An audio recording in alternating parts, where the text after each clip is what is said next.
Hi, hello guys. Look, yesterday actually we did some basics actually on power factor, and today it's actually a continuation of that theory that we did yesterday.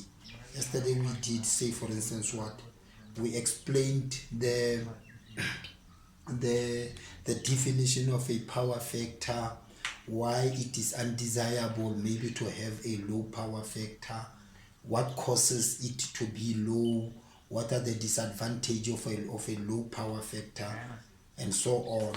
And we even show some formulae, and then we take an example from my friend. Actually sent roughly 4 problems, but we've decided that we must do these problems generally to discuss a power factor chapter. There is one other thing, man, and it's interesting. You see, as much as I'm comfortable maybe to speak to the people, because that's what I'm used to do at work. Sometimes I used to be the captain of a road running team.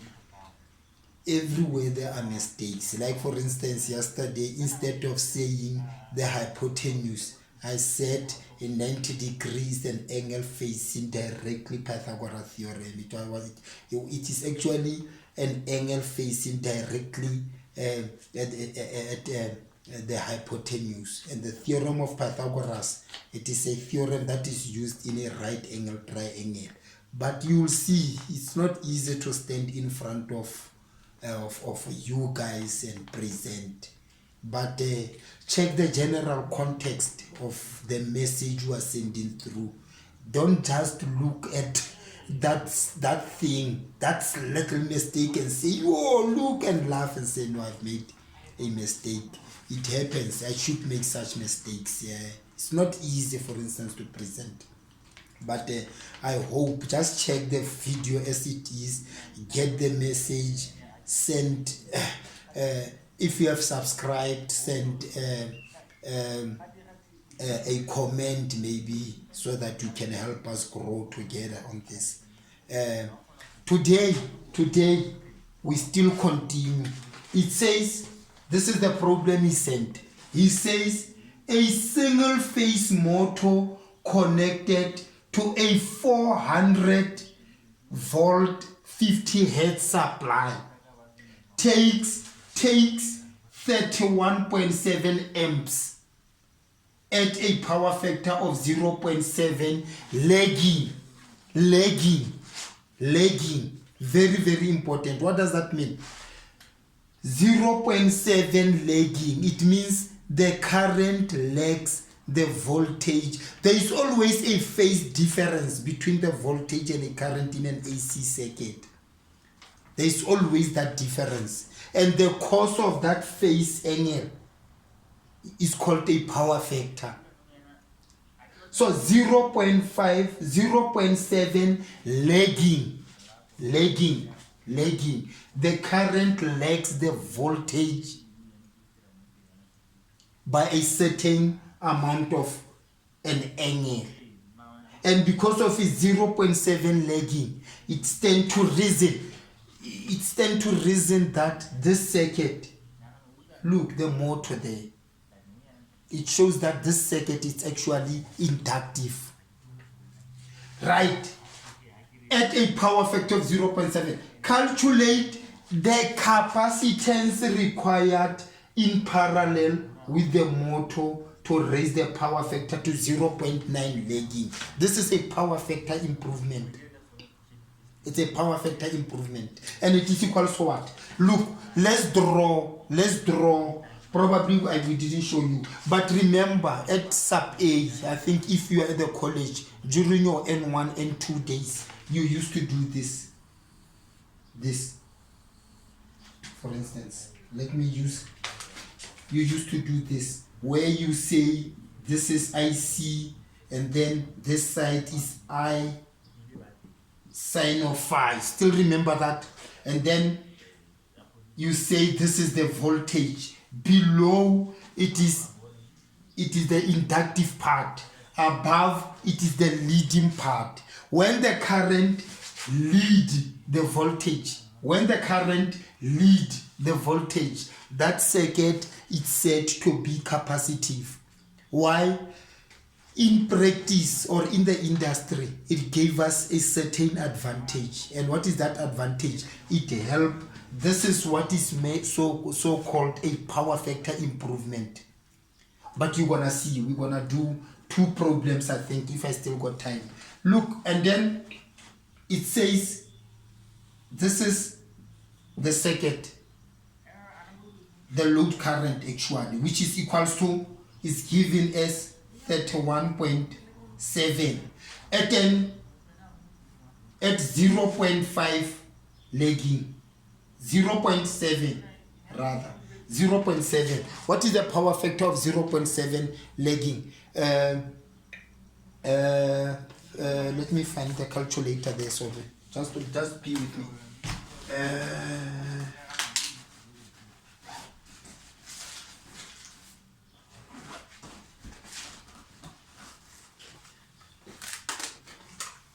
It is arc cos of 0.7 is equal to what? 45.6. 45.6. It's 45.6. 45.6. 45 point. The arc cos of 0.7 lagging. Take it. Arc cos of 0.7.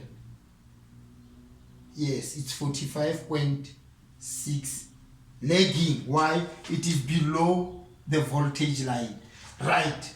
It is the angle of that one. Right?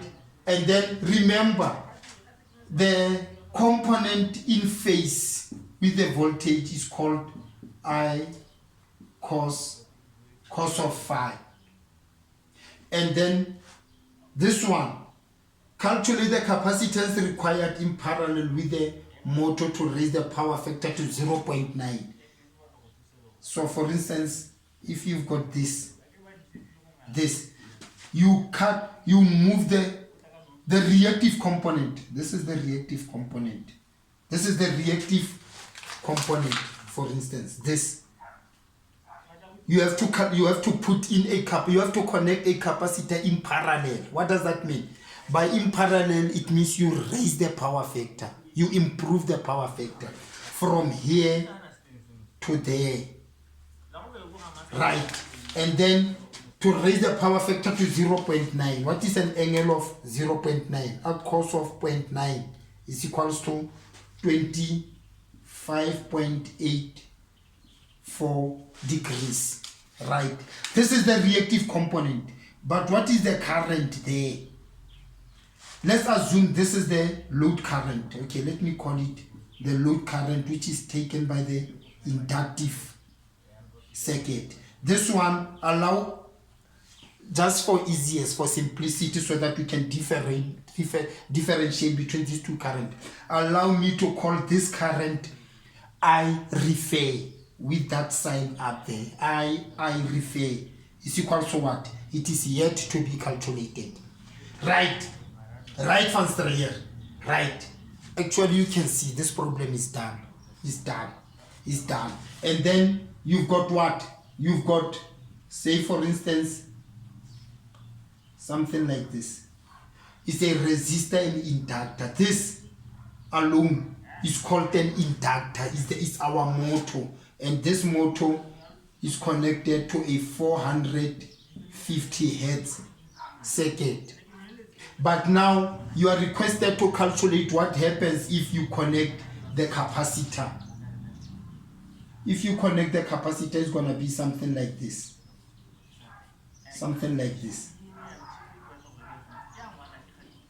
This is the inductor. This is the capacitor. Remember, here is the load current feeding that inductive motor. But now you connect the capacitor.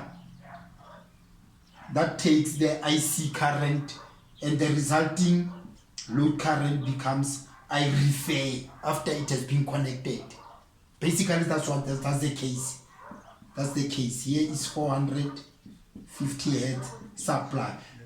This capacitor is connected in parallel with this inductive motor. Why? They operate at the same voltage. That's what is meant by parallel. Two things operating at the same voltage. They operate at the same 400 volts. Right. And remember, yesterday we said this active component in phase with the voltage before and after power factor correction, it stays the same. So I load van Strayer, why can we do it? Okay, let's say I load cos of phi 1 is equals to I refer cos of phi 2. This is given as 31. It is 31,7 multiplied by the power factor.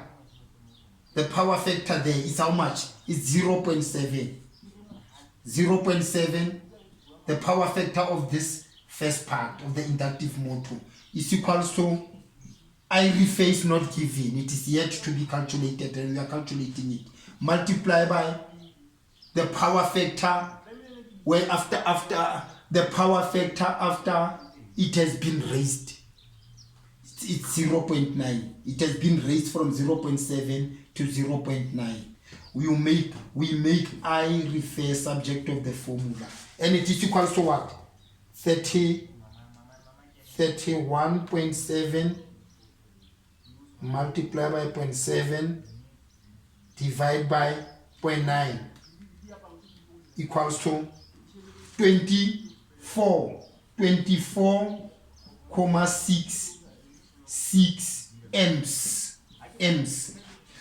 It is this current, 24,66 amps. It is that current. Now then that we got current on both, I don't want to go there, but look what happens after you connected a capacitor in parallel. Look already, it reduces the current from 31.7 to 24.66. You are saving. Why? You're gonna use a cable that can only carry 24 instead of 31. For the company, that's saving already.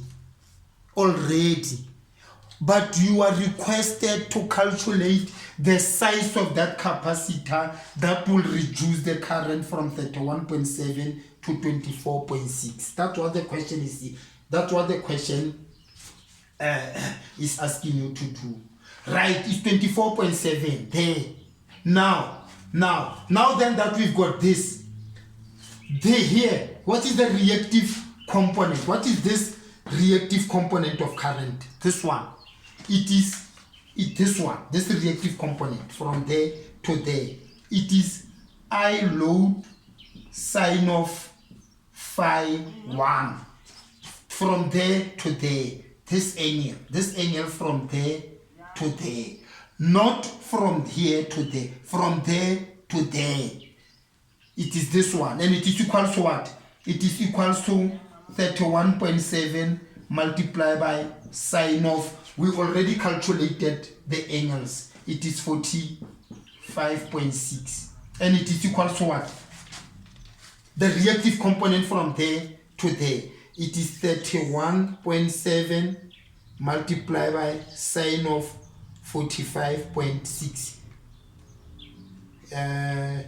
31.7 multiplied by sine 45.6 is equals to what?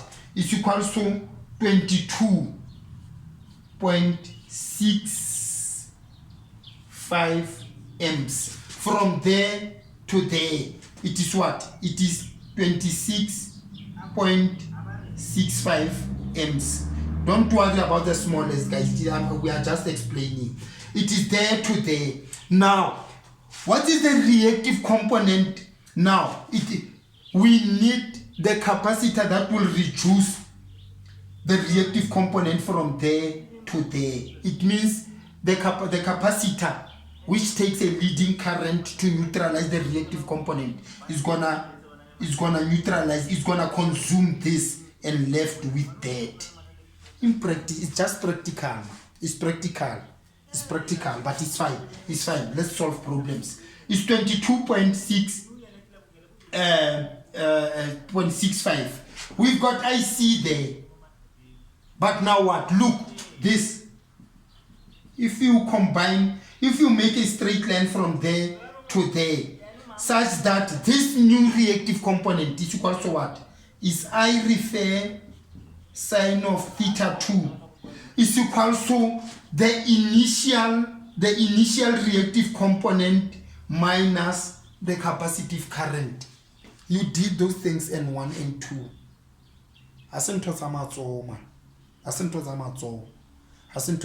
Unless you say the concept is completely new to you. It is equal to what?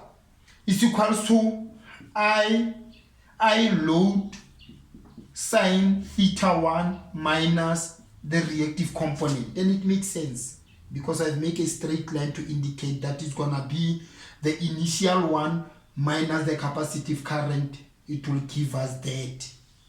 It's simple mathematics. It's equal to what?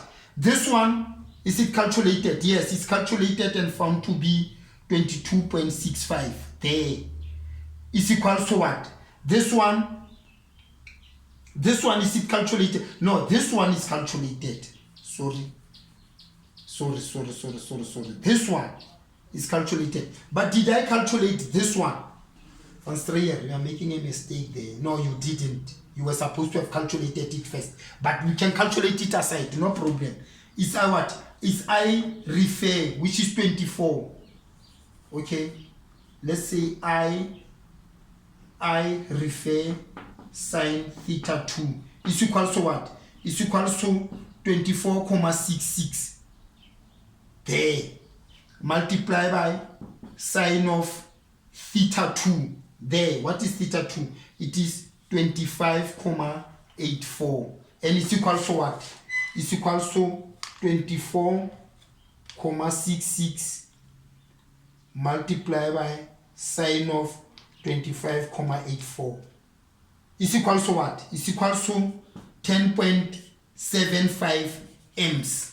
The reactive component from there to there. Why? Because we have used this angle from there to there. Not from there to there. From here to there. And it was found to be 25.84. How did we find it? The arc cos of 0.9. It gave us 25.84. Now then that we've got this and this, we can find that one. Now, okay, Van Strayer. Let's do this. Now this one, it is how much? It is 10.75. It's calculated here. It's equal to what? This one is equal to 22.65 minus the capacitive current. If we make this subject of the formula, I see. Guys, okay, Van Strayer, let's do it step by step. It's 10.75 minus 22.65 is equal to minus C. Minus C is equal to what?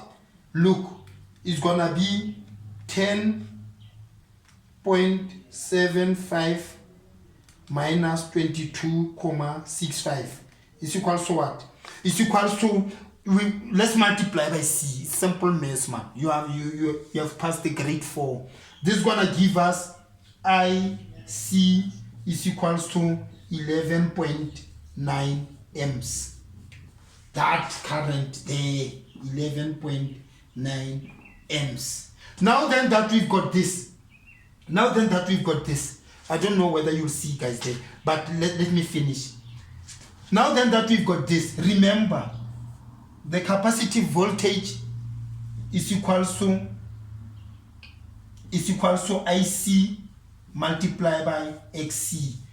The capacitive reactance multiplied by the capacitive current is equal to the capacitive voltage, which is given. The capacitor and the inductive motor are operating at the same voltage. They are operating at the same voltage. Why? They are connected in parallel. Therefore, the capacitive voltage there is 400. And it's equal to what? It's 400 divided by IC, which is 11,9. And it's equal to what?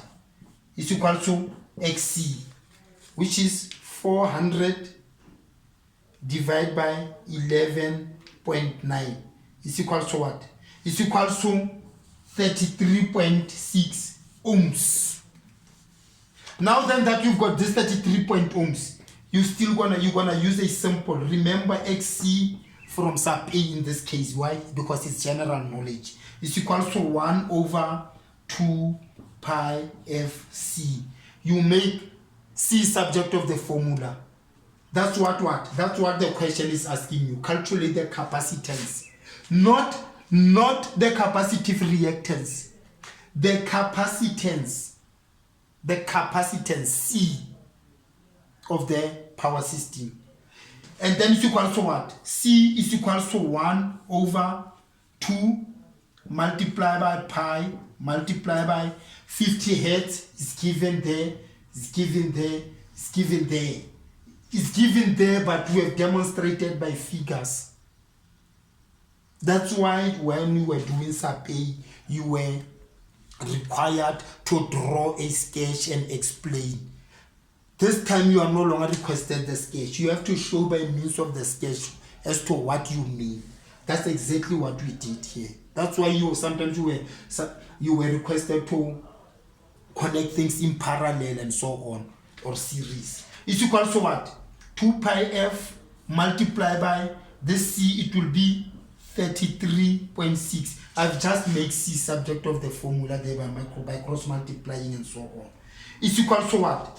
It will be 1 divided by open brackets 2 second function pi multiplied by 50 multiplied by 33.6 closing brackets.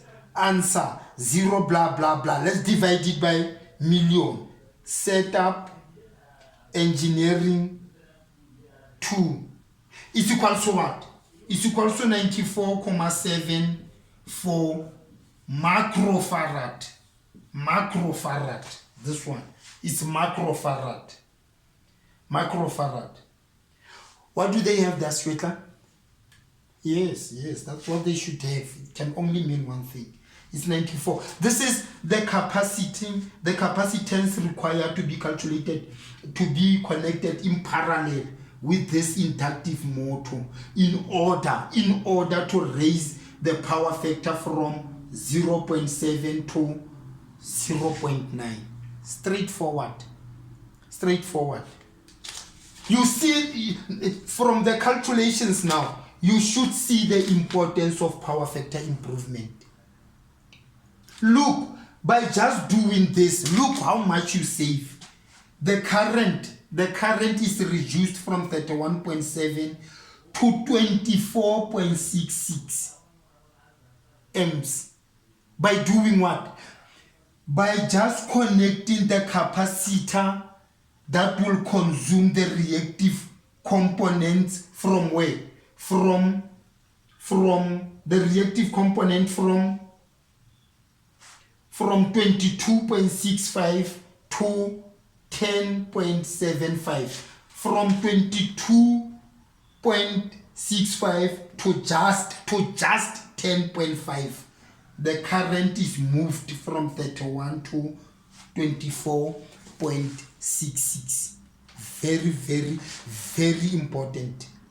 Very, very, very important. I can see Mr. Kisanan said this is enough. You don't like, actually, in engineering, as long as you are giving information, you are right. You don't like long videos. So he said this is enough. But I'm going to do the next one now, as we speak. I'm going to see you after the next video. And now, after this one. Thank you very much, man. Yes. Bye.